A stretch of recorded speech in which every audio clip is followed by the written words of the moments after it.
15 years before the world knew her name, she was just a wounded, half-conscious Apache woman crawling through the dust of a forgotten trail, left behind after a brutal skirmish between her tribe and a band of outlaw riders.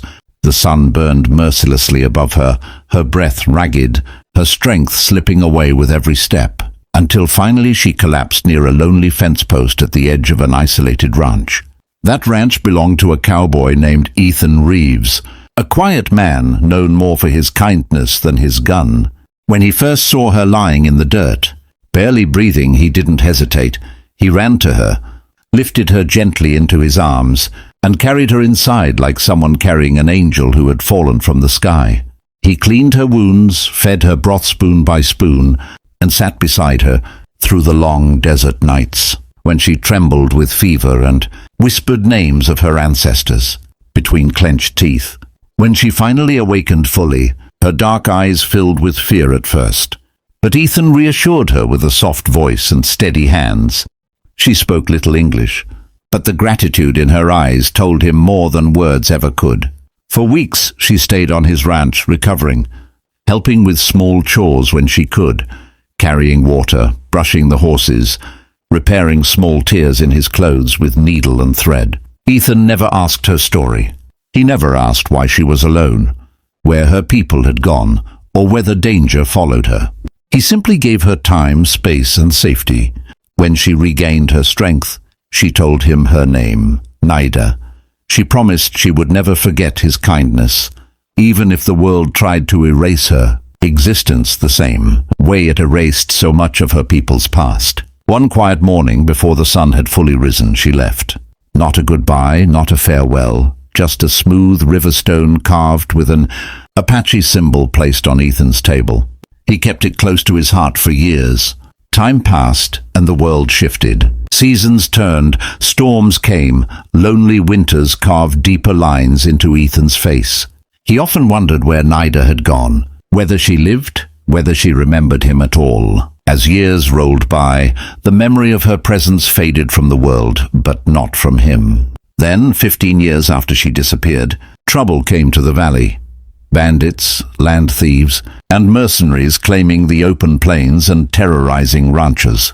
Ethan fought to protect what he had, but he was just one man against a rising tide of lawlessness. On one hopeless evening, when the last golden rays of sunset dimmed behind the hills and Ethan believed he stood alone in the world, a distant thunder rose across the horizon, not of clouds but of hooves, a sound like the heartbeat of the earth itself. And Ethan, standing at the fence, felt the ground tremble beneath his boots as the first silhouettes came into view. Before the truth revealed itself, the thunder grew louder, rolling across the land like a storm of destiny, shaking the dust from the very rooftops of the ranch. Ethan squinted toward the horizon as the silhouettes sharpened. Warriors, dozens of them riding in perfect formation, their spears glinting under the blazing sun, their painted faces fierce and unyielding. The horses moved as one, a wave of disciplined power, and for a moment Ethan feared that a new enemy had come to claim the valley. But as they approached, one rider broke from the front, a tall, commanding figure draped in leather and beads, her braided hair adorned with feathers, her posture regal, her gaze locked onto him with a piercing intensity that struck straight into his memory. She slowed her horse at the fence, dust swirling around her like an aura. And when she removed her war mask, Ethan felt his breath leave him entirely. It was Nida, no longer the wounded girl he had rescued, but a leader, a warrior, a woman whose presence carried the weight of an entire people. "Ethan Reeves," she said in a voice that held the strength of 15 years of survival. "You once saved a life that was meant to be forgotten. Today that life returns, not alone, but with all who honor it." Behind her, nearly 100 Apache warriors formed a protective circle around the ranch. Ethan felt a strange mixture of awe and disbelief. Nida dismounted and walked toward him with deliberate steps. She told him the truth, that after leaving his ranch, she had returned to her tribe, healed in body, but carrying a fire in her spirit. She had risen through their ranks, earned respect, and eventually became one of their leading protectors. But she never forgot the cowboy who had shown mercy, without expecting anything in return. When she heard that the valley was under threat, she gathered her warriors and rode back across the plains, not for conquest, but for repayment of a debt older than time. The bandits who tormented the valley didn't stand a chance. That night, the Apache warriors swept through the hills like silent shadows, reclaiming the land from the criminals who polluted it. Ethan watched in astonishment as Nida's people moved with precision, honor, and deadly efficiency. By dawn, the valley was free.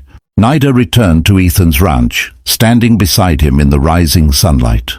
"Your kindness changed the path of my life," she said softly. "Now we change yours." She offered him an oath of protection.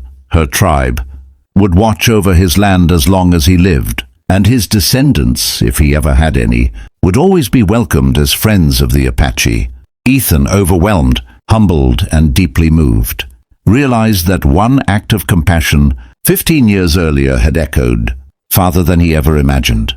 As the sun climbed higher, Nida mounted her horse once more, her warriors falling in behind her like a living tide. Before she rode away, she looked back at him with a faint smile, a silent promise that their fates would forever remain intertwined. And as the dust settled and the echo of hooves faded into the morning light, Ethan whispered to himself, "She remembered." If you want more epic Western stories filled with emotion, honor, and unforgettable twists, don't forget to subscribe to the channel. Your support keeps these incredible tales alive.